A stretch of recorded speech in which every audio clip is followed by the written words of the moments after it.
समन्ता चक्कवालेषु अत्रा गच्छन्तु देवता सद्धम्मं मुनिराजस्स सुनन्तु सग्गमुक्कदं ධම්මස්සවන කාලෝ අයං බදන්තා ධම්මස්සවන කාලෝ අයං බදන්තා ධම්මස්සවන කාලෝ අයං බදන්තා නමෝ තස්ස භගවතු අරහතු සම්මා සම්බුද්දස්ස නමෝ තස්ස භගවතු අරහතු සම්මා සම්බුද්දස්ස නමෝ තස්ස භගවතු අරහතු සම්මා සම්බුද්දස්ස. ඒ අපගේ ශාස්ත්‍රු වූ සම්මා සම්බුදුරජාණන් වහන්සේට අප හැම දිනාගේම නමස්කාරය වේවා. සුපින්වත්නි, ඔබ හැම දිනාම අදත් බොහොම ශ්‍රද්ධාවෙන් ධර්ම ශ්‍රවණය කරන්නටයි බණහන්නටයි බලාපොරොත්තු වන්නේ. පින්වත්නි, බුද්ධ දේශනාවෙන් බලනකොට ලෝකයට කතා හදනවට වඩා, ලෝකය ගැන කතා කියනවට වඩා, ලෝකයේ විවිධ කතාන්දර කියවීමට වඩා තමන්ගේ කතාව කියව ගන්න එකයි ඊටාම වටින්නේ. දැන් අද ගොඩාක් දෙනෙකුට මේ ලෝකයේ විවිධ කතා බහ පිළිබඳ අවධාරණයක් තියෙනවා. නමුත් ඒ අයට තමන්ගේ කතාව මගහැරිලා තියෙනවා. ඒතකොට තමන්ගේ කතාව කියව ගන්න ශ්‍රාවකෙක් විදිහට බුදුරජාණන් වහන්සේ අපට උගන්වන්නේ දැන් ලෝකේම අපට කියලා දෙන්නේ ලෝකයේ විවිධ කතාන්දර, ලෝකයේ විවිධ තියෙන කතා අධීක්ෂණය කරමින් කියවන්න, ඒ කියවලා රහ කරන්න කියලා.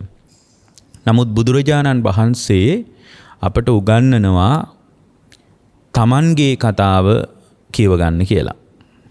ඒතකොට තමන්ගේ කතාව කියව ගන්න ශ්‍රාවකයෙකුට ඒ භාග්‍යවතුන් වහන්සේගේ බුද්ධ වචනය තුලින් තමයි තමන්ගේ කතාන්දරය කියව ගන්න තියෙන්නේ. ඒ කියන්නේ තමන්ගේ පැත්තට හැරෙන්න ලෝකේ උගන්වන්නේ නැහැ. ලෝකේ උගන්වන්නේ ලෝකයේ පැත්තට ඇඟිල්ල දික් කරන්නයි. දැන් බුද්ධ දේශනාව උගන්වනවා තමන්ගේ පැත්තට හැරෙන විදිහ ගැන. ඒතර තමන්ගේ පැත්තට හැරෙන ශ්‍රාවකයෙකුට පමණයි ධර්මයේ පිළිසරණක් තියෙන්නේ කියන කාරණය බුදුරජාණන් වහන්සේ අපට දේශනා කරනවා.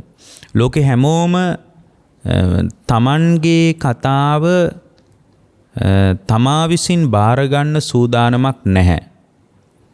බුදුදහමේ වේසෙන් ඉන්න අය පවා හරි කැමති තමන්ගේ කතාව පිරිතක් මත පටවන්න, බෝධින් වහන්සේ මත පටවන්න,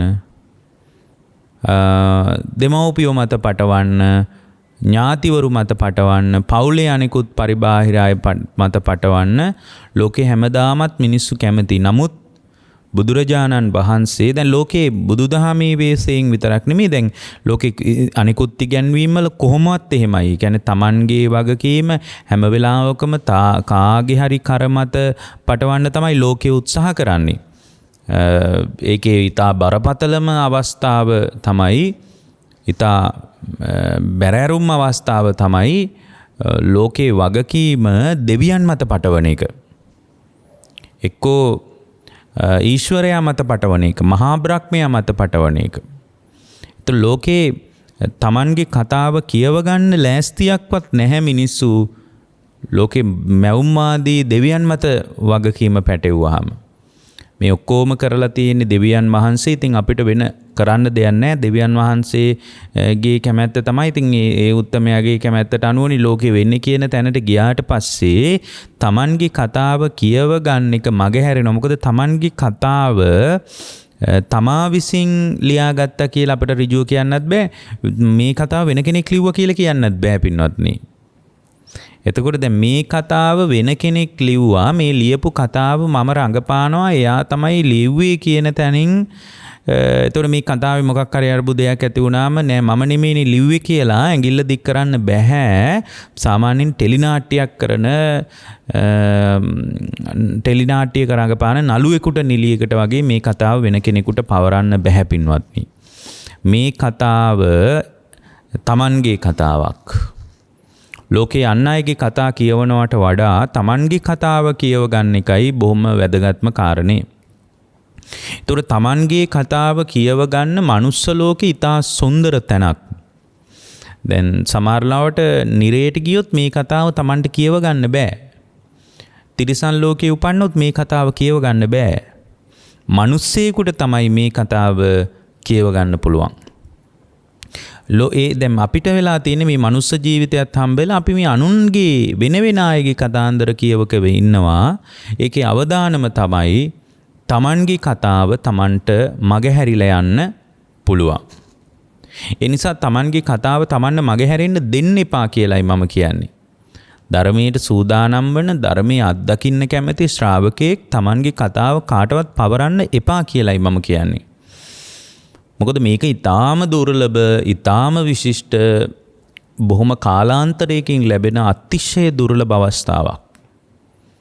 දැන් ඔය සමහර අයට මේ කතාව කියව ගන්න බෑ කියලා කියන්නේ බොහෝ සැප සම්පත් සහිත ජීවිතයක් තිබ්බත් තමන්ගේ කතාව කියව ගන්න තැනකට ශ්‍රාවකයෙක්ගේ අවධානය, ශ්‍රාවකයෙක්ගේ තමන්ගේ අවධානය යොමු වෙන බවක් අපට පේන්නේ නෑ. දැන් නාග ලෝකයේ උපන්නොත් බොහොම සැප සම්පත් සහිත ජීවිත තියෙනවා. නමුත් කිසි දවසක ධර්ම අවබෝධය කරගන්න බෑ කියනවා. ඉතින් එයාට හරි උවමනාවක් තියෙනවා මේ ධර්මයේ ගැන යම් හැඟීමක් ඇති කරගන්න පුළුවන්. නමුත් අවබෝධය කරා යන්න බෑ. එතකොට නාග ලෝකයේ ඉන්න එක්තරා නාගයෙක් කල්පනා කරලා තියෙනවා මමත් මහාන වෙනවා පැවිදි වේශයක් අරගෙන කියලා. ඒ නාග ලෝකෙන් ඒ නාග රාජයා චුත වෙලා මිනිස්සෙක්ගේ වේශයක් මවාගෙන පැවිද්දෙක් විදියට ජීවිතය ගෙවන්න කල්පනා කරාලු. ඒතර පැවිද්දෙක් විදියට ජීවිතය ගෙවන්න කල්පනා කළාට පස්සේ එක දවසක් මේ දැන් ආරාමයට විශාල පිරිසක් එනවනේ හාමුදුරුවෝ පිටින් පරිබාහිරව ආගන්තුක භික්ෂුන් වහන්සේලා. ඉතින් ඒනකොට අර නාග දෙවියොත් පැවිද්දෙක්ගේ වේශයක් මවාගෙන වැඩම කළා. දැන් එතකොට දැන් පැවිද්දෙක් වගේ තමයි බැලුව බැලමට පෙනුම තියෙන්නේ. සිවුරු පොරෝගෙන පාත්‍ර සිවුරු දරාගෙන ඉනවා. ඒ කියන්නේ මේ දැන් බුද්ධ ශාසනයට නින්දාවකට නෙමෙයි එච්චරට බුද්ධ ශාසනයට කැමති. ඒ කැමැත්ත වෙනුවෙන් මේ කරන්නේ. එතන මේ ගරහාවට නෙමෙයි කැමැත්තටයි මේ කරන්නේ. එතන මේ කැමැත්තට කරන දෙයට එක දවස් මේ කුටි හාමුදුරුවන්ට වෙන් කරාම බුදුරජාණන් වහන්සේ මේ සිද්ධිය දකින්න ඇති. හැබැයි ඒකට සුදුසු කාලේ එනකන් ඉන්න ඇති ඉතින්.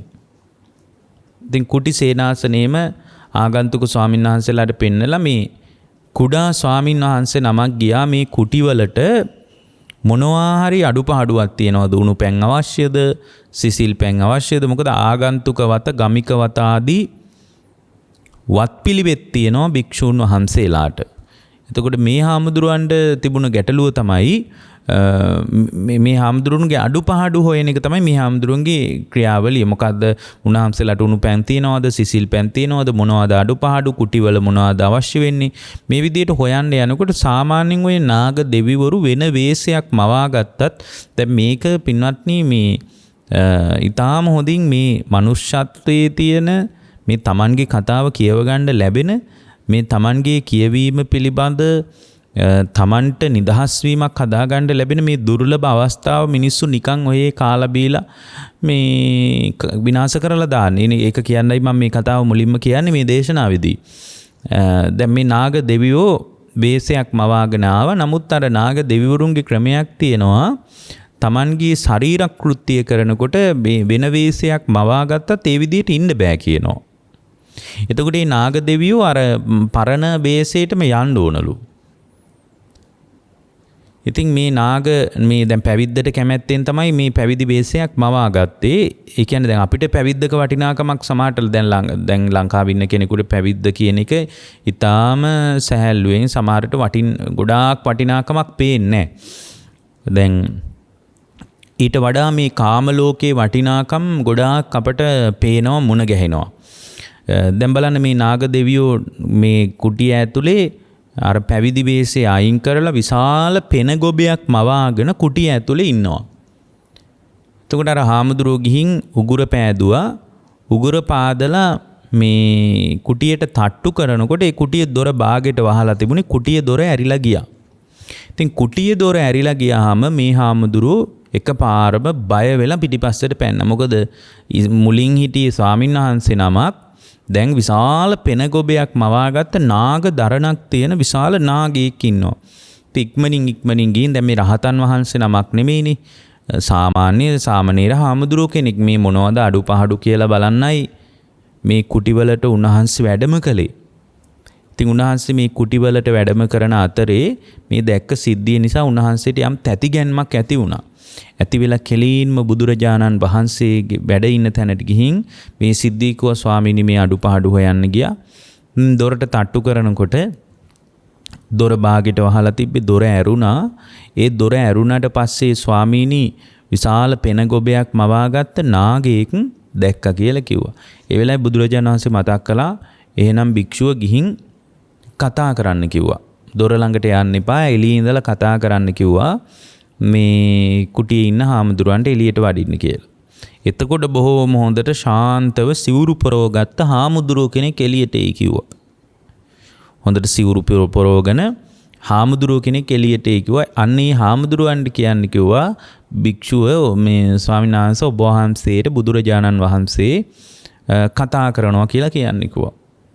එතකොට එයි කිව්වා. ඉතින් මේ හාමුදුරුවෝ බයෙන් ආයෙත් ගිහින් දොර ළඟට කිට්ටු වෙන්නේ නැතුව ඈත තියාම කතා කළා. කතා කළාම ඇත්තටම සිවුරු පරවගෙන බොහොම ශාන්ත හාමුදුරුවෝ කෙනෙක් එළියට ආවා. ඉතින් මේ හාමුදුරුවන්ට කියනවා ආයුෂ්මතුනි අන්න තථාගතයන් වහන්සේ ඔබ වහන්සේට කතා කරනවා. ඔබ වහන්සේට එන්න කියලා කතා කරනවා. මේ ඔබ වහන්සේ වඩින්න තථාගතයන් වහන්සේ මුණ ගැහෙන්න කිව්වා. එතකොට හාමුදුරුවෝ වැඩම කළා බුදුරජාණන් වහන්සේ ළඟට. ඒ වෙලාවේ බුදුරජාණන් වහන්සේ විමසනවා භික්ෂුව ඔබ කවුද කියලා. එතකොට බිම් බලාගෙන ඉන්නවා මොකුත් කියන්නේ. දෙවෙනි වතාවෙත් විමසුවා භික්ෂුව ඔබ කවුද? තථාගතයන් වහන්සේ වෙහෙසට පත් කරන්න එපා. ඔබ කවුද කියලා මට කියන්න. බුදුරජාණන් වහන්සේ වෙහෙසට පත් කරන්න එපා. ඔබ කවුද කියලා කියන්න. එතකොට ඒත් බිම් බලාගෙන ඉන්නවා. තුන්වෙනි වතාවේ අහනකොට බුදුරජාණන් වහන්සේ ළඟ වැඳලා කියනවා ස්වාමීනි මම නාග විමානයක ඉඳලා ආවේ මේ බුද්ධ ශාසනයට පැවිද්දට තියෙන ලෙන්ගතුකමට. මම ඉච්චරට පැවිද්දට කැමති. දැන් බලන්න මේ Tamanගේ කියවීම කරගන්න බැරි අවස්ථා තියෙනවා. දැන් අපිට මේ කඩමල්ලක් ඇඳගෙන හරි තමන් ගැන ගවේෂණය කරන්න තමන්ව නිවා ගන්න පණිවිඩයක් මුණ ගැහිලා තියෙන එකේ දැන් බලන්න එහෙම තමන්ව නිවා ගන්න යම් වැඩපිළිවෙලක් මුණ නොගැහෙන තැන් තියෙනවා. එතකොට කියනවා භික්ෂුව ඔබට පැවිද්ද ගත කරන්න බෑ කියනවා. පැවිද්ද කියන එක ඔබට හරියන්නේ නැහැ කියනවා. මේ ඔබට ඔය විදියට පැවිදි වේශයක් මවාගෙන හිටියා කියලා ඔබට කවදාවත් පැවිද්දේ ප්‍රතිඵල ලැබෙන්නේ නැහැ කියනවා. ඔබට ආවරණ ධර්මයක් විදියට මේ වෙනකොට නාග ලෝකේ ඉපදෙනකොට ඕපපාතික උපදිනකොට මේ සම්පූර්ණයෙන්ම මේ නිවන ආවරණය වෙලා තියෙන කියලා. කියන්නේ නාග දෙවිවරුන්ට පින්වත්නි ධර්මය අවබෝධ කරගන්න බෑ. ඒතර කෙනෙක් අහන්න පුළුවන් කොහෙද එහෙම ඉන්නේ කියලා. ඒ ඉතින් අපේ තියෙන දෘෂ්ටියට අනුවනේ මේ ඇහැට පේන්නේ නැති අමනුස්ස කොටස් වල පුදුමාකාර විභේදනයක්, බෙදීමක්, විග්‍රහයක් තියෙනවා. ඒක සාමාන්‍ය කෙනෙකුට හිතා ගන්න බෑ ඒ විග්‍රහය ගැන. ඒක ධර්මයේ දන්න පිරිස තමයි මේ කතාව දන්නේ. ඒතර බුදුරජාණන් වහන්සේ වදාරනවා ඔබට පැවිද්ද තුල ගුණධර්ම දියුණු කරගත්තත් කොයිතරම් ඔබ පැවිද්දට කැමති වුණත් පැවිද්දේ ප්‍රතිඵල ඔබට හදාගන්න බෑ. ඒ නිසා ඔබ පැවිද්දට කැමති වුණත් ඔබට දැන් විකල්පයක් නැහැ. ඔබ යන්න කියනවා නාග ලෝකෙට. නාග ලෝකෙට ගිහින් පුළුවන් තරම් පින් කරගන්න කියනවා. පින් කරලා අදිෂ්ඨාන කරන්න කියනවා සුගතියක ඉපදෙන්න. මනුස්ස ලෝකෙ ඉපදෙන්න අදිෂ්ඨාන කරන්න කියනවා. ඒක තමයි මේ වෙලාවේ කරන්න ඕන කියනවා. ඉතින් බුදුරජාන් වහන්සේට බොහෝම ආදර ගෞරවයෙන් වන්දනා කරලා යන්න පිටත් වුණා. ඒක තමයි පැවිදි වෙලා උපසම්පදා වෙන්න කෙනෙක් ලෑස්ති වුණාට පස්සේ උපසම්පදා ඤත්ති චතුත්ථ කම්ම කියන ගරු විනය කර්මයේදී උපසම්පදාවේදී ප්‍රශ්න කරනවා මේ උපසම්පදාවට පත් වෙන කෙනාගෙන් නාගයෙක්ද කියලා. යක්ෂයෙක්ද නාගයෙක්ද ස්ත්‍රියක්ද පුරුෂයෙක්ද කියලා මේ විදියට මේ සංඝයා මැදට යන්න කලින් මේ ඒ විනය කර්මය කරද්දී දැනුත් එහෙමයි ලංකාවේ කෙරෙන්නෙත් මේ ඒ උපසම්පදාව චතුත්ථ කම්ම උපසම්පදාව. එතකොට ඒ උපසම්පදා ක්‍රියාවලියේදී මේ උපසම්පදාවට සූදානම් වෙලා පාත්‍ර සිවුරු අරගෙන ඉන්න කෙනාගෙන් ප්‍රශ්න කරන්න ඕන සංඝයා මැදින් සංඝයා ඇවිල්ලා සංඝයා මැදට ඒ භික්ෂුව අරගන්න ඕනනේ ගරු විනය කර්මය කරලා ඒ භික්ෂුව උපසම්පදාවට පත් කරන්න. ඒතකොට සංඝයා මැදට ගන්න කලින් ඒ සීමාව සංඝයා මැද සීමාවට කිට්ටු වෙන්න කලින් ඒ සංඝයා අතරින් භික්ෂුවක් ගිහින් අහනවා ඒ ප්‍රශ්න ටික.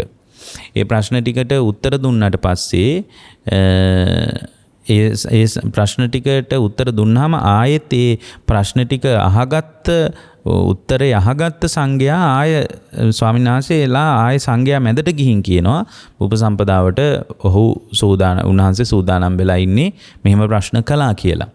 එතකොට ඒකට හේතුව තමයි පින්වත්නි සමහර අමනුස්ස කොටස් මිනිස් වේශයන් මවාගෙන ඇවිල්ලා පැවිද්ද තුල ඉඳලා තියෙනවා. මොකද මේ පැවිද්ද තුල තියෙන ප්‍රතිලාභයේ ඒ හැටි එවුන් තේරුම් අරන් තිබුණා. මොකද ගොඩක් දිනක ඒක තේරුම් අරන් තිබුණේ විශාල වශයෙන් මනුස්ස ලෝකේ පිළිසරණ හදාගන්න ශ්‍රාවකයෙකුට මනුස්ස ලෝකේ අත්දකින්න ක්‍රියාවලිය විතරයි පේන්නේ ඇත්තටම.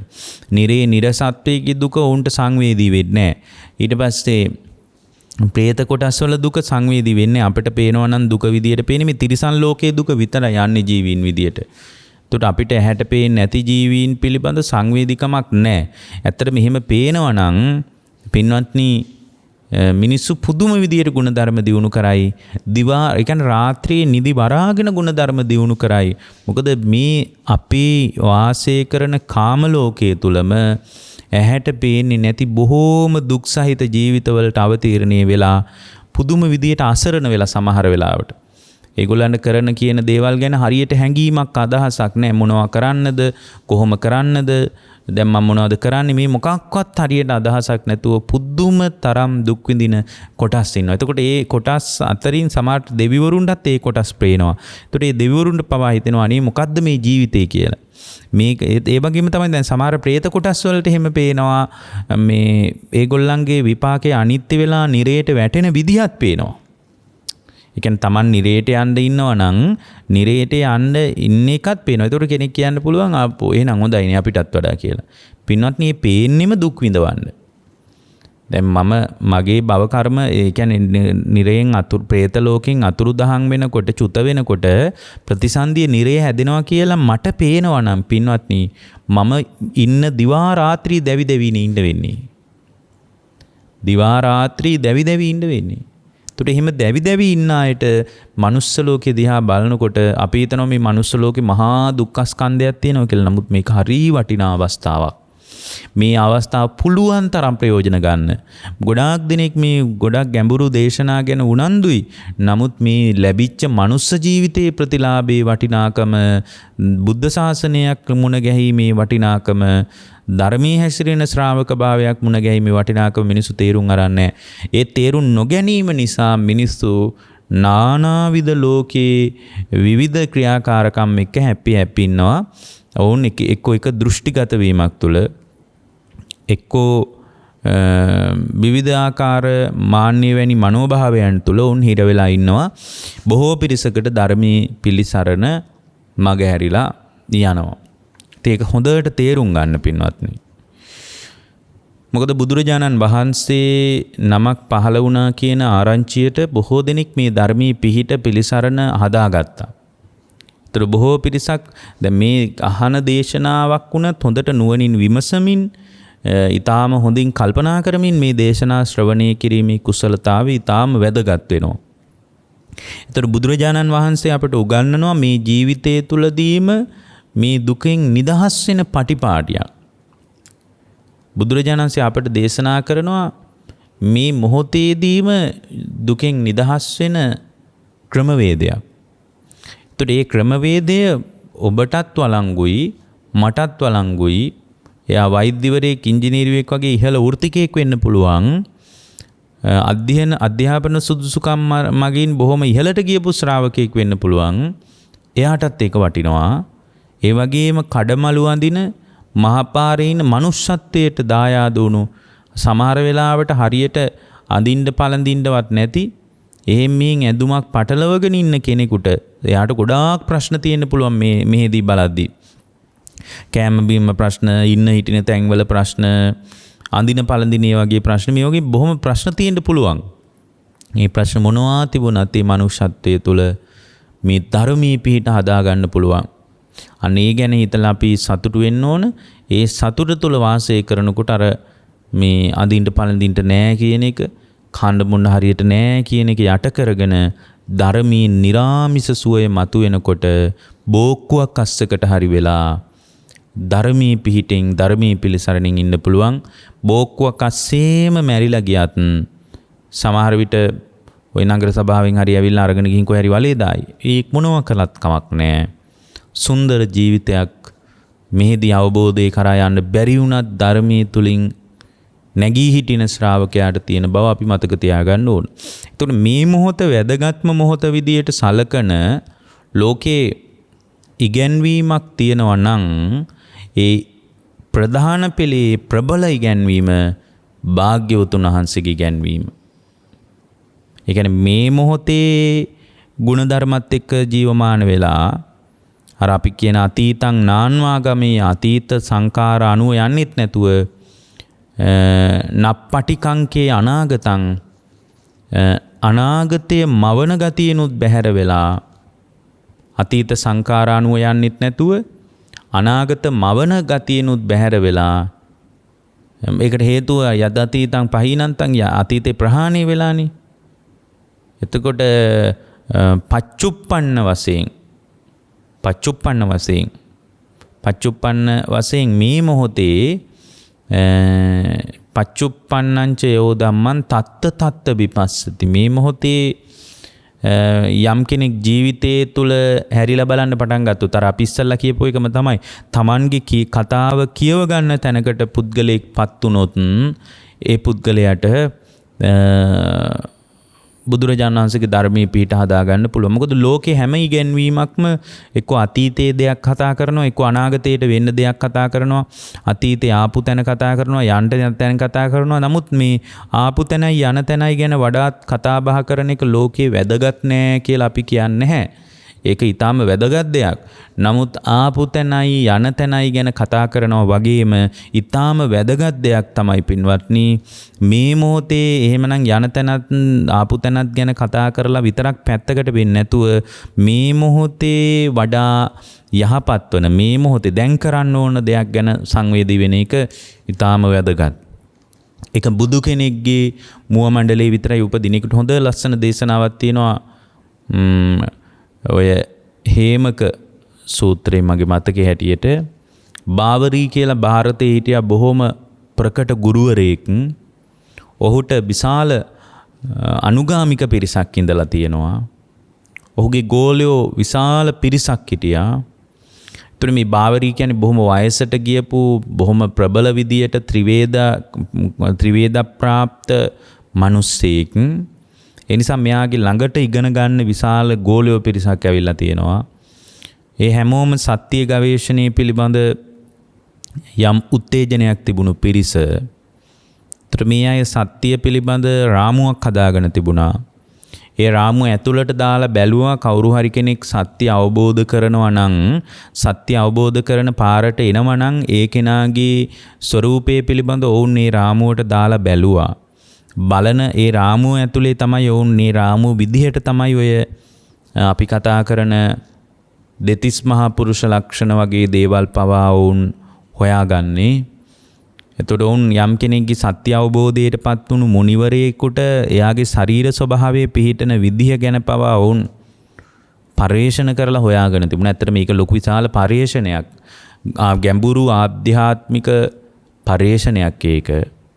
එතකොට දැන් බාවරී කියන්නේ බොහොම ප්‍රකට ත්‍රිවේද ප්‍රාප්ත බොහොම හොඳින් වේදය හදාරගත්ත මිනිස්සෙක්. එතකොට එයා බොහොම ප්‍රකටයි කීර්තිමත් පුද්ගලයෙක්. අද ඉන්න නිකන් ටිකක් වඩාත් කීර්තියටපත් වුණු නිකන් උගත්කම අතින් ඉහළට ගියපු නිකන් අපි කතා කරන්නේ ඔය ජේෂ්ඨ මහාචාර්යවරු කියලා. අන්න ඒ වගේ ටිකක් දැන් අද නම් ඒවා අපි ලොකුවට ගණන් ගන්න ඕනේ නැහැ. මොකද ඒක වෙනම පරයායක් වෙනම කතාවක්. නමුත් මේ ටිකක් වඩා තුගත් කෙනෙක් තමයි මේ බාවරී කියලා කියන්නේ. අද කතා කරන ඔය මහාචාර්යවරුන්ටත් වඩා උගත් විවිධාකාර දැනුම් පරා. මොකද අද කතා කරන ආචාර්ය මහාචාර්යවරුන්ට තියෙන පොතේ දැනුම විතරයි. එතකොට මේ පොතේ දැනුම විතරක් තිබුණාට පස්සේ ඒගොල්ලන්ට මේ ආධ්‍යාත්මික දැනුමක් නැහැ. ඔවුන් ආධ්‍යාත්මික දැනුම නිකන් හැල්ලුවට ලක් කරන්නයි කතා කරන්නේ.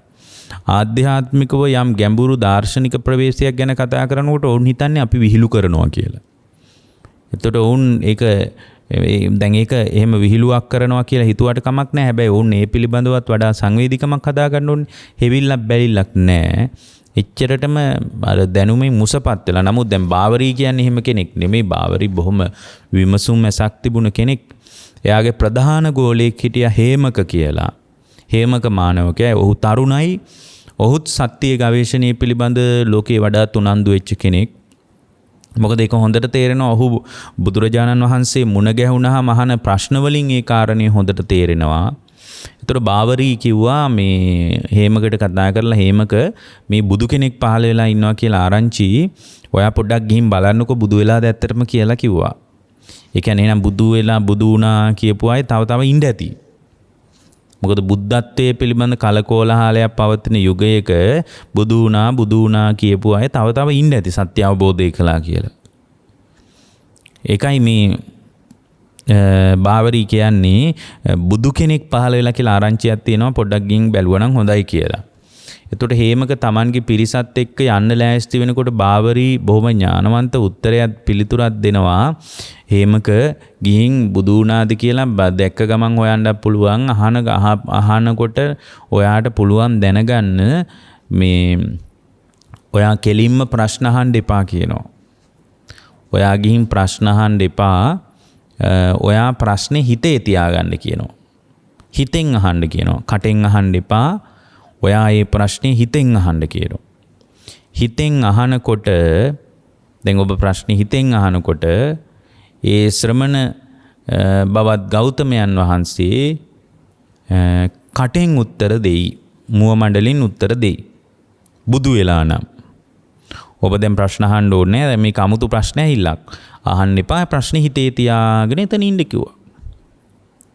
ප්‍රශ්නේ හිතේ තියාගෙන ඉන්නකොට ඇත්තටම බුදු වෙලා නම් ඒ බුදු වෙච්ච උත්තමයා කටින් උත්තර දෙයි කිව්වා.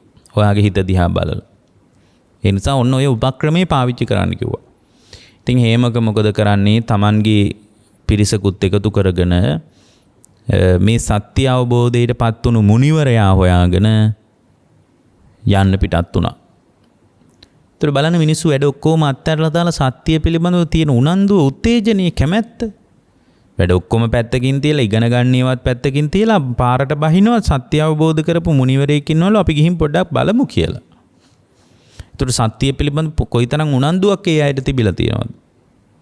අපි නම් කියයි හරි අවබෝධ කරා නම් අවබෝධ කරගත්තා වේ ඔන්න අපේ වැඩක් බලන්න අපි ඉමු කියලා කියයි.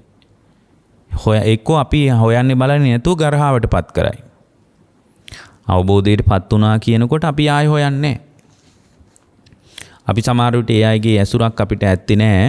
නමුත් එහෙම ඇසුරක් නැති වුණාට අපි පුදුම විදියට ගරහා කරන්න පටන් ගන්නවා. ගරහනවා, චෝදනා කරනවා. ඒ ගැන හෙවිල්ලක් නැහැ. නමුත් දැන් බලන්න මේ බාවරී කියන කෙනා Tamanගේ හේමක කියන මානවකයාට ගෝලයාට කියනවා ගිහින් බලන්න හැබැයි අහන්න එපා. මේ උන්වහන්සේ උත්තර දෙයි කටින් ඔබ හිතේ ප්‍රශ්නේ තියාගෙන සද්ද නැතුව පාඩුවේ ඉන්න කියලා කියනවා. ඒතර හේමක එතනට ගිහින් ටිකක් පාත් වෙලා මේ බුදුරජාණන් වහන්සේටත් වන්දනා කරලා තියෙනවා. ඉතින් මුනිවරයෙක්නේ. ඒ නිසා ඔහු වන්දනා කරලා අර Tamanගේ ගුරුවරයා කියපු විදියට හිතේ ප්‍රශ්නය තියාගෙන ඉන්නවා. කටින් ප්‍රශ්නේ අහන්නේ නැතුව. එතකොට මේ බුදු වෙලා නම් ඒකාන්ත වශයෙන් හිතෙන් උත්තර දෙයි කියලා හිතාගෙන ඉන්නේ. කොහොමද අහන්නේ? යේමේ පුබ්බේ වියාකංසු හුරං ගෝතම සාසනං ඉච්ඡාසි ඉති භවිස්සති සබ්බන්තං ඉතිහි ඉතිතිහං ඊට පස්සේ උන්වහන්සේ මතක් කරනවා සබ්බන්තං වික්කවට්ටනං නාහං තත්ත අබිරමං. දැන් මේක බොහොම ලස්සන ප්‍රකාශනයක්. මොකද්ද? ඔහු කියනවා යේමේ පුබ්බේ ව්‍යාකංසෝ හුරං ගෝතම ශාසන. මම විවිධ ශාසනවලට ගිහින් තියෙනවා. විවිධ ශාසනවල මම හොයලා තියෙනවා. මෙහෙම අවබෝධයට පත් වුණා කිව්වහම මම ඒ අවබෝධයට පත් වුණු කෙනා මම හොයාගෙන යනවා. හොයාගෙන ගිහින් මම ප්‍රශ්න කරනවා. ඒ ප්‍රශ්න කරනකොට ඒ අය කියනවා ඉච්ඡාසි කියන පරයයන් උත්තර දෙනවා. ඉච්ඡාසි කියන්නේ මෙසේ විය කියලා මට උත්තර දෙනවා. ඉච්ඡාසි ඉති භවිස්සති. ඉති භවිස්සති මෙසේ වන්නේය කියලත් කියනවා. මම ওই අවබෝධයට පත් වුණා අය හොයාගෙන අවබෝධයට පත් වුණා කිව්වහම මම ගිහින් තියනවා ඒ අය හොයාගෙන. ඒ අය මට උත්තර දෙන්නේ කොහොමද? ඉච්ඡාසි ඉති භවිස්සති මෙසේ විය කියලා උත්තර දෙනවා. එක්කෝ මෙසේ වන්නේය කියලා උත්තර දෙනවා. මට ඒව වැඩක් නැහැ කියනවා. මට ඒ වගේ උදව්වක් නැහැ කියනවා. මට කිසි දෙයක් වැඩක් නැහැ. මොකද මෙසේ වන්නේය කියලා අතීත කතාව මට අහගන්න ඕනේ නැහැ කියනවා. මෙසේ විය කියලා ඒ කියන්නේ ඉච්ඡාසි කියලා මෙසේ විය කියලා අතීත වෙච්ච දේ මට අහන්න ඕනේ නැහැ කියනවා. ඉති භවිස්සති මෙසේ වන්නේය මෙහෙම වෙනවා කියලා උපකල්පන මට මොකටද කියලා අහනවා. මෙසේ විය හෝ මෙසේ වන්නේය. ඒ කියන්නේ මේ එක්ක අතීතයෙන් උත්තර දෙනවා එක්ක අනාගතයෙන් උත්තර දෙනවා කියලා මේ කියන්නේ. ඉච්ඡාසි ඉති භවිස්සති කියලා කියන්නේ එක්ක මෙසේ විය කියලා කියනවා අතීතේ වෙච්ච දෙයක් කියන ඉතින් වෙච්ච දේවල් ඕන කෙනකින් අහගෙන කියන්න පුළුවන් නේ. මෙසේ වන්නේය කියලා මෙහෙම වෙනවා කියලා ආපු නැති අනාගතයක් ගැන යාට හිතලුවක් කියන්න පුළුවන් නේ. එතකොට මේ මෙහෙම වෙනවා කියන එක නිකන් හිතලුවක් විදියට හිතේ තියෙන දෙයක් විදියට යම් කෙනෙකුට කියන්න පුළුවන්. එතකොට හිතේ තියෙන දෙයක් විදියට කියනකොට ඒක වෙලා නැති නිසා ඒක වෙනවද නැද්ද කියලා අපි කොහොමද විශ්වාස කරන්නේ? ඒව හුදු තර්ක වලට විතරයි ගැලපෙන්නේ කියනවා. මේ කතාව මේ තර්ක වලට විතරයි ගැලපෙන්නේ කියනවා. නාහං තත්ත අබිරමං. මම මේවා අබිරමණය කරන්නේ නැහැ කියනවා. එහෙම කියලා බුදුරජාණන් වහන්සේගෙන් දැන් විමසනවා කියන්නේ මේ දැන් මේ කටෙන් දහන්නේ. නෑ කටෙන් අහන්නේ නෑ මේවා. හිතේ තියාගෙන ඉන්නවා. හිතේ තමයි තියාගෙන ඉන්නේ. ඊට පස්සේ අහනවා තුවංච මේ ධම්මක්කාහි තණ්හා නිග්ඝාතනං මුනි. මේ තණ්හාව සිඳලා දාපු නිදුකානන් වහන්සේ තණ්හාව සිඳලා දාපු නිදුකානන් වහන්සේ ඉච්ඡාසි මෙසේ විය හෝ ඉති භවිස්සති මෙසේ වන්නේ හෝ කතාවක් නැතුව හැමෝම ওই කතාව කියන්නේ. මෙහෙම වුණා කියලා කියනවා මෙහෙම වෙයි කියලා කියනවා. මෙහෙම වුණා වූ මෙහෙම වන්නේ කියලා නැත්තම් තවත් විදිහකින් කිව්වොත් මේ අතීතේ වෙච්ච දෙයක් හෝ අනාගතයට වෙන්න යන දෙයක් කියනවට වඩා අතීතේ ගිහින් ඉවරයි. ඉවර වෙච්ච ඒවා ඕන කෙනෙකුට ආහාර අවුස්සලා හොයාගෙන කියන්න පුළුවන්. වන්නේ කියන අනාගතයට වෙයි කියලා හිතාගෙන මිනිසුන්ට එක එක කතා කියන්න පුළුවන් බොරුත් කියන්න පුළුවන්. මොකද අනාගතේ තාම ඇවිල්ලත් නැහැ. අනාගතේ ඇවිල්ලා නැති නිසා නාපු අනාගතේ ගැන අනාගතයක් ගැන ඉති භවිස්සති මෙසේ වන්නේ කියලා මොනවද කියන්න බැරි. මොනවද කියන්න බැරි. ඔය ලංකාවේ කේන්ද්‍රකාරයෝ කියන්නේ එහෙම. ඒතර ලංකාවේ දේවාල ගානේ ගියාන නැකත් ගැන කියන ගොඩක් දෙනෙක් එහෙම මෙහෙම වෙනවා කියලා කියන්නේ. එතකොට එහෙම වෙනවා කියලා එහෙම උපකල්පන හදාගෙන කියන අය මට දැකලා තියෙනවා ඒවා වැඩක් නැහැ කියනවා. මට ඒවා නම් උදව් නැහැ කියනවා. තණ්හා නිග්ඝාත නං මුනි. තණ්හාව සිඳ බිඳලා දාපු මුනිවරයන් වහන්සේ නිදුකානන් වහන්සේ මේ වෙලාවේ ගලපගත යුතු දෙයක් දේශනා කරන්න. අතීතයේ හෝ අනාගතයේ ගැන නොව මේ වෙලාවේ ගලපගත යුතු දෙයක් දේශනා කරන්න. එමුන දැන් අතීතයේ හොයන්න වැඩක් නැහැ. අනාගතය ගැන හොයලත් වැඩක් නැහැ. ආවිල්ලා නැහැ ඒක. එමුන මේ වෙලාවේ කළ යුත්තේ මොකද්ද? බුද්ධ ශ්‍රාවකයෙක්ගේ බරපතල කතාවක් තියෙන්න පුළුවන්. හොඳයි බොහන්සල ඔක්කොම කියලා මේ වෙලාවේ කරන දේ හකුලලා කියන්න කිව්වොත් මේ දේශනාවේ කතාව තියෙනවා. කොහොමද? එතකොට බුදුරජාණන් වහන්සේ මතක් කරනවා අර හේමකට දැන් එයා හිතෙන් උත්තරය ඇහුවේ බුදුරජාණන් වහන්සේ වචනෙන් උත්තර දෙනවා. කොහොමද? ඉද දිට්ඨ සුතමුත විඤ්ඤාතේසු පියරූපේසු හේමක චන්දරාග විනෝදනං නිබ්බාන පද මච්චුතං. ඉද දිට්ඨ සුතමුත විඤ්ඤාතේසු පියරූපේසු හේමක චන්දරාග විනෝදනං නිබ්බාන පද මච්චුතං. ඔන්න උත්තරේ. මේ වෙලාවේ කරන්න ඕන දේ ඔන්න හකුලලා කිව්වා. කොහමද? ඉද දිට්ඨ සුත මුත විඤ්ඤාතේසු පිය රූපේසු හේමක චන්දරාග විනෝදනම්.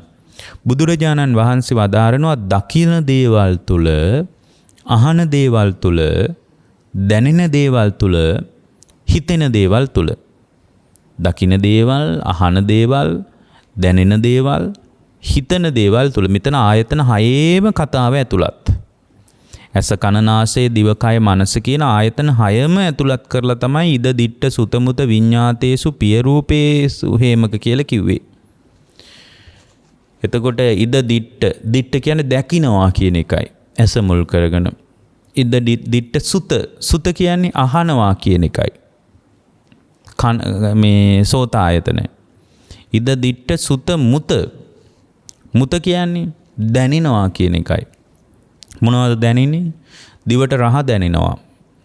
කයට පහස දැනෙනවා. නාසයට ගඳ සුවඳ දැනෙනවා. එතකොට දිවයි කයට පහස දැනෙනවා, කයයි දිවට රස දැනෙනවා, ජීවහා ආයතනයයි. නාසයට ගඳ සුවඳ දැනෙනවා, ගාන ආයතනය කියන ආයත තුනක් තියෙනවා මෙතන. ඉද දිට්ඨ සුතමුත විඤ්ඤාතේසු.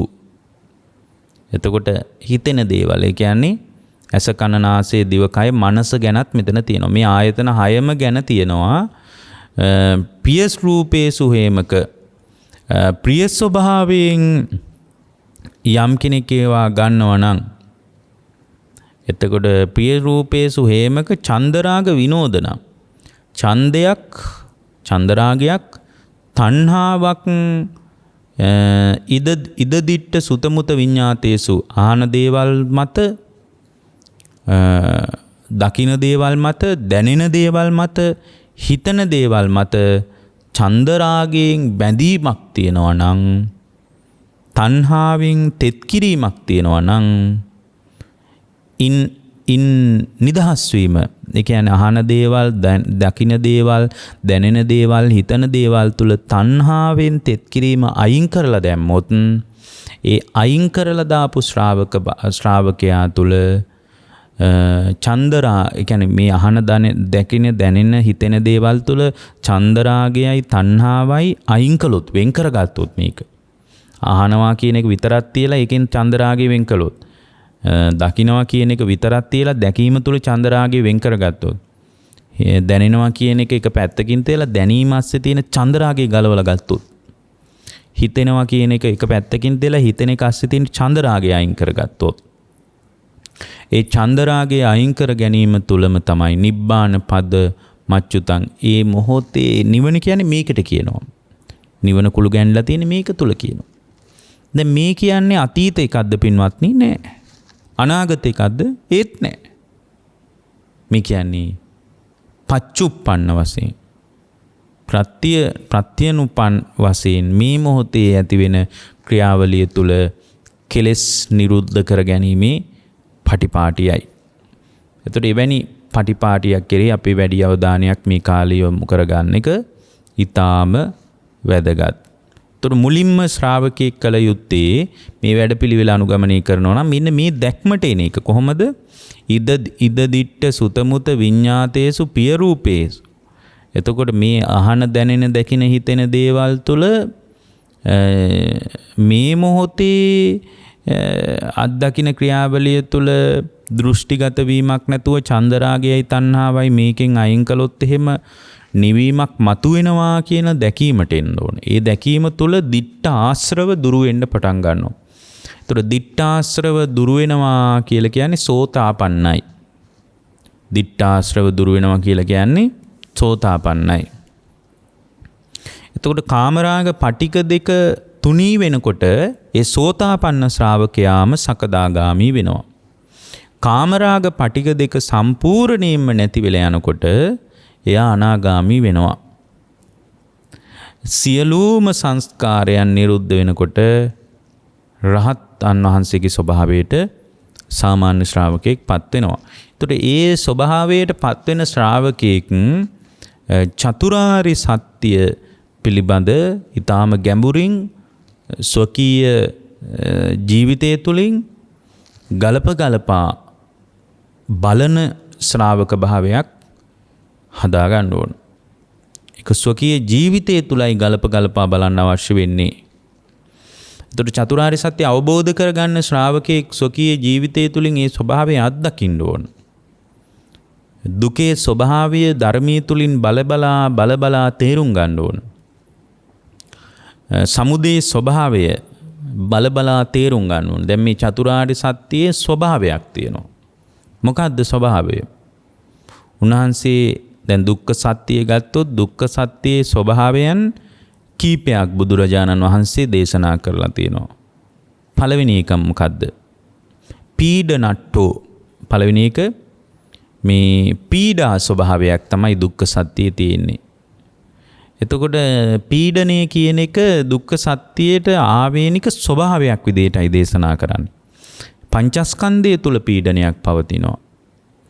එතකොට ඒ වගේම පින්වත්නි සම්පූර්ණයෙන් මේ පීඩනයේ දුක්ඛ සත්‍ය කියන්නේ පීඩනට්ඨෝ පීඩන ස්වභාවයක් පවතින දෙයක් කියලා එයා දැනගන්නවා. එතකොට මේ පීඩනය ඒ සත්‍යයන්ගේ જાතියට අනුව වෙනස් වෙනවා. දැන් මිනිසුන්ට වඩා පීඩනයක් මේ දුක්ඛ සත්‍යයේම පීඩනට්ඨෝ පීඩනයක් විදිහට දකින්න ඕන කියනවා. එතකොට මේ දුක්ඛ සත්‍යයම සාමාන්‍ය මිනිසුන්ට වඩා තිරිසන් ලෝකයේ පීඩනය වැඩි. එබැගේම මිනිස්සු මේක කායික වශයෙන්ුත් මානසික වශයෙන්ුත් මේ දුක්ඛ සත්‍ය ස්වභාවය පීඩනයක් පවතිනවා. මානසික වශයෙන් රාගය, ద్వේෂය, මෝහය මේ ආදී පීඩනයක් පවතිනවා.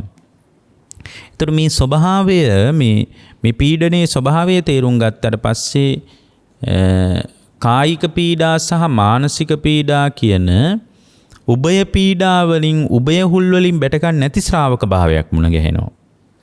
සල්ල සූත්‍රයේ තියෙන්නේ කොහොමද? සල්ල සූත්‍රයේ තියෙන්නේ අශෘතවත් පෘථග්ජනයා මේ කතාව දන්නේ නැති කෙනා මේ චතුරාර්ය සත්‍යයේ කියවීම දන්නේ නැති කෙනා දුක ගැට ගැසී පවතින විදිහ දුක ගැට ගැසී පවතින ස්වභාවය දන්නේ නැති කෙනා එයා මේක හුලකින් බැට කාලා තවත් හුලකින් බැට කන දඬුවමට නියම වෙච්ච මිනිස්සෙක් වගේ කායික හුලෙන් බැට කනකොට මානසික හුලෙනුත් බැට කනවා කියනවා. ඒතකොට කායික පීඩනය ඇති වෙනකොට එයා මානසිකවත් පීඩනයටපත් වෙනවා. කායික රෝගී වෙනකොට, ව්‍යාධීන්ටපත් වෙනකොට, කය ලෙඩ වෙනකොට එයා මානසිකවත් ලෙඩ වෙනවා. ඒක හරියට සල්ල සූත්‍රය කියන්නේ එක හුලකින් බැට කාපු මිනිහෙක් නැවතත් දෙවනි හුලෙන් බැට කනවා වගේ කායික හුලෙන් බැට කාලා මානසික හුලෙනුත් බැට කනවා කියනවා.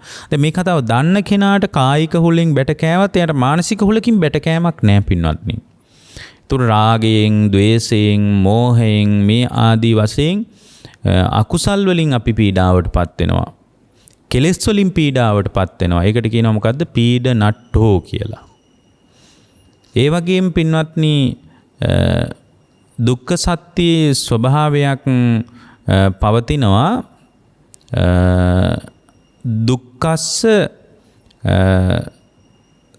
දුක්ඛස්ස සංකතට්ඨෝ කියලා. ඒ කියන්නේ සකස්සුණු බවක්, සකස්සුණු ස්වභාවයක් පවතිනවා දුක්ඛ සත්‍යය තුළ. පංචස්කන්ධ දුක සකස්සලා පවතිනවා. එතකොට මේ රූපය සකස් වෙලා පවතිනවා, වේදනාව සකස් වෙලා පවතිනවා. ඊට පස්සේ යා සුඛ වේදනාව සකස් කරනවා.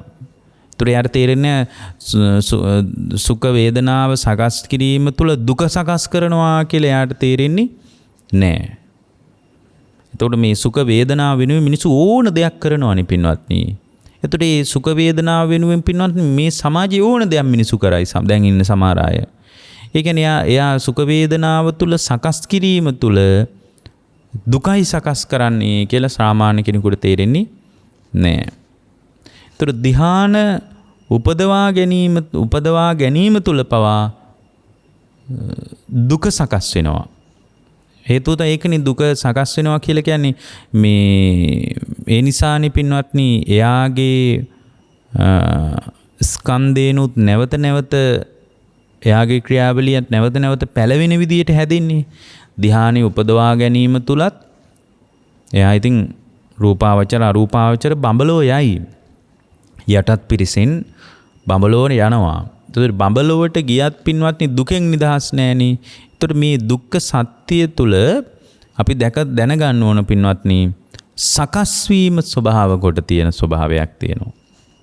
ඊට පස්සේ බුදුරජාණන් වහන්සේ මතක් කරනවා දුක්ඛස්ස සන්තාපට්ඨං කියලා.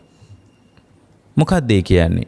ඒ කියන්නේ පින්වත්නි දවන ගතියක් මේ දුකේ තියෙනවා. දුක්ඛ සත්‍යයේ ස්වභාවයක් පවතිනවා දවන ගතියක්.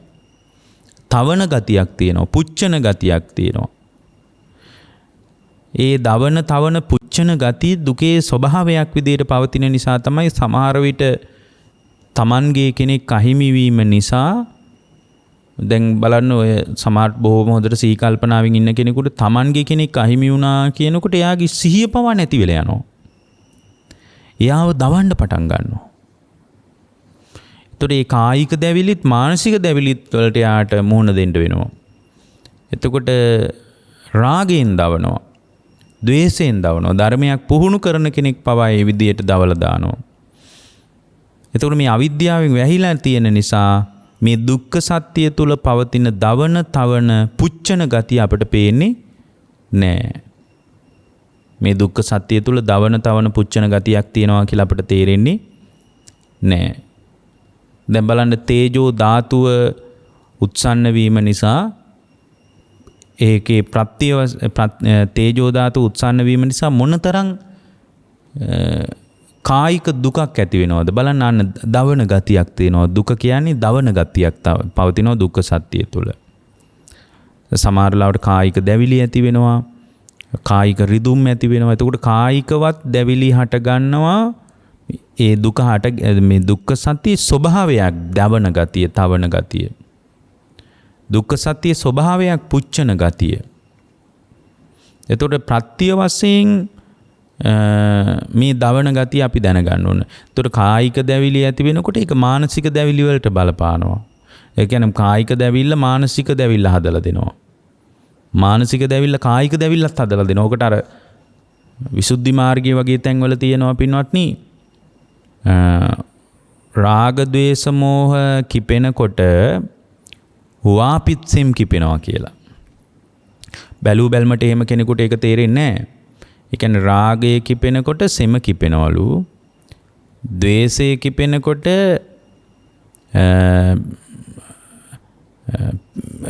රාගය කිපෙනකොට සෙම කිපෙනවා. ද්වේෂය කිපෙනකොට පිත කිපෙනවා. මෝහය වැඩි වෙනකොට වාතය කිපෙනවා. බලන්න දැන් ඒකයි මං කිව්වේ මේක ප්‍රත්‍ය වශයෙන් දැවිලි හට ගන්න විදිය දැනගන්න ඕන. මේ ඔක්කොම දුක්ඛ සත්‍ය ස්වභාවය. රාගය රාග ද්වේෂ මෝහ ඇති වෙනකොට වාපිත්සෙම් කිපෙනවා. ඒක අපිට ලෝකයේ සාමාන්‍ය කෙනෙකුට හොයන්න බෑ.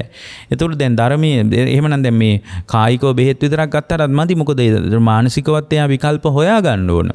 ඒ කියන්නේ රාගයේ වැඩි වෙන්න රාගය කියන්නේ කැමැත්ත වැඩි වෙන්න පින්වත්නි ඒ වැඩිවීම නිසාම සෙම කිපෙනවා.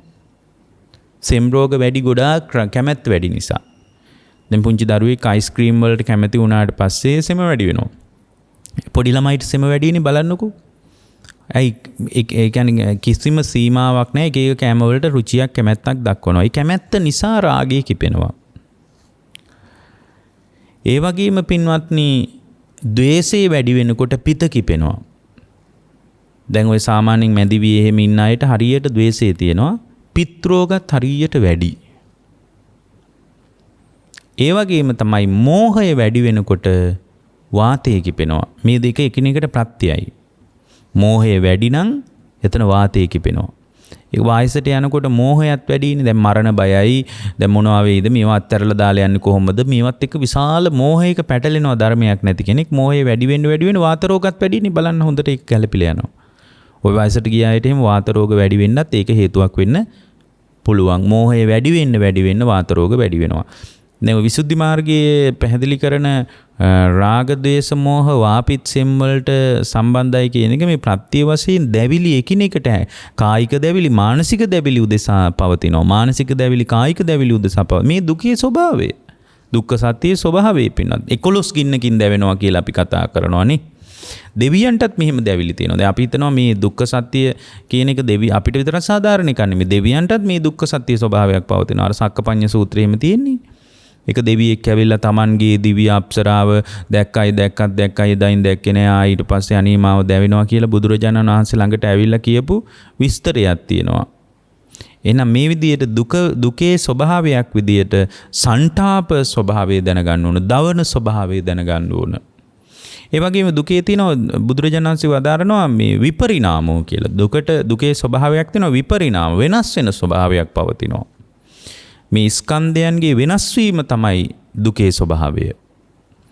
එතකොට මේ පවතින කායික වශයෙන් වෙනස් වීම දුකට අයිති ස්වභාවයක්. ඒකට කියනවා විපරිණාමෝ කියලා.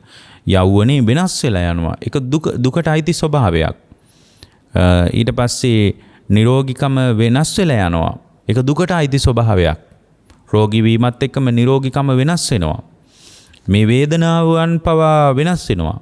සුඛ වේදනාව එක දිගටම පවතිනවා නම් මෙහෙම ධර්මයක් ඕනේ නැහැ නේ පින්වත්නි. එතකොට සැප වේදනා එක දිගට පවතිනවා නම් මොකටද මෙහෙම ධර්මයක්? මේ සැප වේදනාව වෙනස් වෙනවා. ඒක දුකේ ස්වභාවයක් පින්වත්නි. සංකාරයන් පවා වෙනස් වෙනවා. පංචස්කන්ධය ගත්තොත් සංස්කාර, මෛත්‍රිය, කරුණාව වගේ සංස්කාරයන් පවා වෙනස් වෙලා යනවා. එතකොට ඒ වෙනස් වීම දුකේ ස්වභාවයක් විදියටයි භාග්‍යවතුන් වහන්සේ පෙන්වන්නේ. ඒතර මෙන්න මේ විදියට ස්වභාවයක් විදියට ওই විදියට ගොඩක් දේවල් කියන්න පුළුවන්. ස්වභාවයක් විදියට දුක්ඛ සත්‍යයට ආවේනික ස්වභාවය දැන ගැනීම තුළ දුක් පරිදාහය හමාර කරගන්න සාමාන්‍ය ශ්‍රාවකයෙකුට පුළුවන්කම ලැබෙනවා. දැන් සමුදයටත් ආවේනික ස්වභාවයක් තියෙනවා. අපි නිකමට කතා කරගමු. සමුදය කියලා කියන්නේ තණ්හාවටයි අවිද්‍යාවටයි. ඇත්තටම අවිද්‍යාව නිසාමයි තණ්හාවත් ඇති වෙන්නේ. එතකොට සමුදේ විදියට දුකේ සමුදේ විදියට අවිද්‍යාව කිව්වත් වඩා යෝග්‍යයි. තණ්හාව කිව්වත් යෝග්‍යයි. අවිද්‍යාව නිසාම තණ්හාව ඇති වෙනවා. එතකොට සමුදේ ස්වභාවයක් තියෙනවා ආයුහ තට්ටං කියලා රැස්කරවන ස්වභාවයක් තියෙනවා. එතකොට මේ සමුදේ කියන්නේ ඒ සමුදේට ආවේනික ස්වභාවයක්. මොකද්ද ස්වභාවය? ඒ කියන්නේ කුසල අකුසල් රැස් කරනවා. මේ කුසල අකුසල් රැස් කිරීම තුළ පංචස්කන්ධයයි රැස් කරන්නේ. ඒ නිසා තමයි කුසලයත් අභිනන්දනය නොකරන තැනකට බුද්ධ ශ්‍රාවකයන් අතර වෙන්නේ. ඒතර කුසල් කරනකොට පංචස්කන්ධයක් රැස් වෙනවා කියලා අපේ ඒක දුකේ සමුදේ ස්වභාවයක්. ඒ ස්වභාවයක් විදිහට ඒක දන්නේ නැත්තේ අවිද්‍යාව නිසාමයි.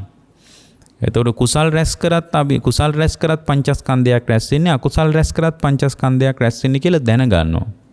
එතකොට කුසල් කරණීමත් අකුසල් කිරීමත් තුළ යාගේ අභිනන්දනයක් නැති විදියට අතහැරෙන ගතියක් එනවා. ඊට පස්සේ කුසල් කරනකොට පංචස්කන්ධය රැස් වෙනවා. ඊට අනුරූපීව පංචස්කන්ධයක් ආයි පහළ වෙනවා. ඒකයි කුසල් කරන කෙනා දිව්‍ය ලෝකයේ යාගේ ස්කන්ධයන් පහළ වෙන්නේ. කුසල් කරනකොටත් පංචස්කන්ධයක් රැස් වෙන්නේ. එතකොට මේ දුකේ සමුදය ස්වභාවයක් තියෙනවා. ඒක ස්වභාවයක්. ඒ දුකේ සමුදය රැස් කරනවා කියලා ස්වභාවයක්. රැස් කරන ස්වභාවයක් තියෙනවා. ඊට පස්සේ තියෙනවා දුකේ සමුදය ස්වභාවයක් පින්වත්නි නිදානට්ටේ කියලා ස්වභාවයක්. ඒ කියන්නේ ඒක ටිකක් හුඟා ගැඹුරුයි. ඒක වෙනම දේශනාවක් කරන්න ඕන තරම් කොටසක් තියෙනවා. ඒ තමයි පින්වත්නි මේ හේතු වෙනවා යොදනවා කියන අදහසින් තමයි මතක් කරන්නේ. එතකොට දැන් මේක ගැඹුරින් කතා කරගන්න මේක සාමාන්‍ය කෙනෙකුට තේරෙන්නේ අඩුම ධ්‍යාන සිතක්වත් උපදවා ගත්ත කෙනෙකුට තමයි යන්තම් හරි මේක තේරෙන්නේ. එතකොට මැරෙනකොට පින්වත්නි අවිද්‍යාව තියෙන බව දන්නේ නැත්නම් ප්‍රතිසන්දි බීජේ නැවත තැනක උපද්දවන ශක්තියක් තියෙනවා. ඒක සමුදේට ආවේනික තත්වයක් කියලා දැනගන්නවා. ඒ කියන්නේ සමුදේට ආවේනික ස්වභාවයක් නිදානට්ටි. ඊට පස්සේ පින්වත්නි සංයෝගට්ටං කියලා සමුදේට ආවේනික ස්වභාවයක් පවතිනවා. මොකද්ද මේ සංයෝගට්ටං කියලා කියන්නේ? බැඳ තබනවා කියන අදහස. බැඳ තබනවා කියන ස්වභාවය දුකේ සමුදේට අයිති ස්වභාවයක්. හරියට බැඳ තබනවා. ඒ කියන්නේ සංසාරයට බැඳලා තියෙනවා. දුකේ සමුදය විදිහට බුදුරජාන් වහන්සේ පෙන්වුවේ අවිද්‍යාව හෝ තණ්හාවනේ. මේ අවිද්‍යාව හා තණ්හාවට ආවේනික ස්වභාවයන් මේ කතා කරන්නේ. බැඳ තබනවා. හරියට ගවේ කඹයකින් බැඳලා තියෙනවා වගේ. දැන් ඔබ දැකලා ඇති අර ඒ කාලේ අර මේ සෙක්කුව කියලා එකක් හදනවා. ඒ සෙක්කුවට හරකව බැඳලා පස්සේ ඉතින් ඒ හරකා ඒ සෙක්කුව වටේටම කැරකි ඉන්නවා විනා ඒ හරකට වෙන දෙයක් නැහැ.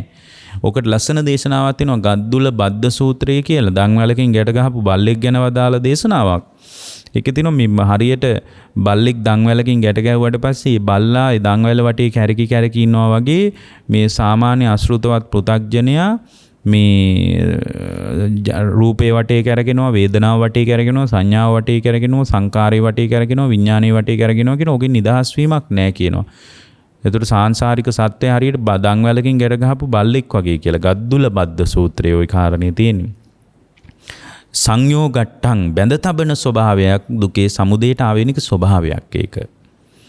එතකොට බැඳ තබනවා හැම වෙලාවම බලන්න අපි කොච්චර බැඳලා තියෙනවද කියලා. දැන් මේ රූපේ නිසා එහෙම මේ රූපස්කන්ධය නිසා හරියට සංසාරයට පුද්ගලයා බැඳ තැබෙන ගතියක් අපට හරියට අත්දකින්න ලැබෙනවා. වර්තමානනම් ඒක හරියට තියෙනවා. දැන් කාන්තාව වුණත් මේ රූපස්කන්ධයට පුදුම විදිහට බැඳිලා යනවා. කොණ්ඩේ වෙනුවෙන්, හම වෙනුවෙන්, ඊට පස්සේ ඇඳුම් පැළඳුම් වෙනුවෙන් මේ සියල්ල තුළ රූපස්කන්ධයට බැඳ තබන ගතියක්. සංයෝගට්ටං සංයෝග කරන ගතියක් පවතින එක දුක්ඛ සමුදයට ආවේනික ස්වභාවයක්. මේවා ඉතින් ගොඩක් විස්තර කරන්න ඕන සමහර කෙනෙකුට තේරෙන්නේ නැති වෙන්න පුළුවන් මේ වචනාර්ථය කිව්වට පස්සේ. ඊළඟට තව එකක් තියෙනවා අපි ඊටාම වැදගත් දෙයක් මේ පලිබෝධට්ටං කියලා. බාධා පමුණුවන ගතියක් තියෙනවා. මේ දුකේ සමුදේ ස්වභාවයක් තියෙනවා බාධා පමුණුවන ගතිය. මොකටද බාධා පමුණුවන්නේ? දුකේ සමුදේ බාධා කරනවා සීලයට. දුකේ සමුදේ බාධා කරනවා සමාධිය නසන්ට. ධ්‍යාන මාර්ගඵල ලබන්ට බැරි විදියට පිරිහිලා යන විදියට මේ දුකේ සමුදේ වෙච්ච අවිද්‍යාවයි තණ්හාවයි පලිබෝධයක් විදියට පවත්වනවා. ඒක සමුදේ ස්වභාවයක් පින්වත්නි. ඒතර මේ සමුදයට ආවේනික ස්වභාවයක් වෙච්ච පලිබෝධ ස්වභාවය නිසා තමයි මේ කල් දාන ස්වභාවය, අතහරින ස්වභාවය, මාර්ගයේ පිරිහිලා යන ස්වභාවය පවතින්නේ. ඒක පලිබෝධයක් විදියට පවතිනවා. සමහර ධර්ම මාර්ගයට ආපුම කෙනෙකුට පවා මේ පලිබෝධ පවතින්න පුළුවන්. ඔය සමහර අය ඉන්නෝනේ භාවනා කරන්න එනවා. ඉතින් ඊට පස්සේ ආයෙ ඔක්කොම සුද්ධ පවිත්‍ර කර ගන්නවා, කුටිය හදා ගන්නවා. ඔය සමහර අය දුර ඉඳලා එනවා. දැන් මට මතකයි එක්තරා තරුණයෙක් කාලයක් මට කිව්වා භාවනා කරන්න ඕන සානාසානී අපිට තැනක් හොයලා දෙන්න කියලා. ඊට පස්සේ ඒ තැනට ගිහින් මේ පහුවෙනිදම ආය ඇවිල්ලා තිබුණා. එතකොට මේ පලිබෝධ විදියට සමුදේට ආවේනික ස්වභාවයක් පවතිනවා කියලා දන්නේ නැති වුණාට පස්සේ යා පලිබෝධයන් නිසා බැට කනවා සීලයයි සමාධියයි ගුණධර්මයයි නසා ගන්න ස්වභාවයක් පවතිනවා. එතකොට පලිබෝධට්ටං කියලා සමුදේට ආවේනික තත්වයක් විදිහට භාග්‍යවතුන් වහන්සේ වදාළේ ඒකයි. දැන් සමහර අය එනවා භාවනා කරන්න කියලා. ඔක්කොම හොඳට කුටියේ එහෙම ලෑස්ති කරගෙන සමහරට එනකොට හිතාගෙන ඉන්නේ බොහොම නිදහසේ භාවනා කරන්න කියලා. ඉතින් කුටියක් එහෙම හම්බුනාම ඒ කුටිය දිහා බැලලා යා කියනවා මේ අනේ මේ කුටියේ මේ මේසේ වැඩි, පොත් වැඩි, මේ වයින් කරන. ඊට පස්සේ යා කුටිය සුද්ධ කරනවා, මකුළු දැල් කඩලා ඔක්කොම සුද්ධ කරලා ආයේ සතියකින් විතර යා කියනවා අනේ මම වෙන තැනකට යනවා භාවනා කරන්න කියලා. විවිධ පලිබෝධ සමහර අය ඉන්නවා භාවනා කරන්න එනවා ඊට පස්සේ යා එක්කෝ මිනිසුන්ට වතුර බොන්න ටැප් එකක්වත් නැහැ, ටැප් එකක් හදන්න ඕන කියලා හිතෙනවා.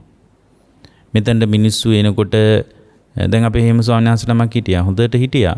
ඉතින් උන්වහන්සේ ඇවිල්ලා ටික කාලෙකින් උන්වහන්සේ බැලුවා මිනිස්සු කතා බහ කරනවා වැඩි.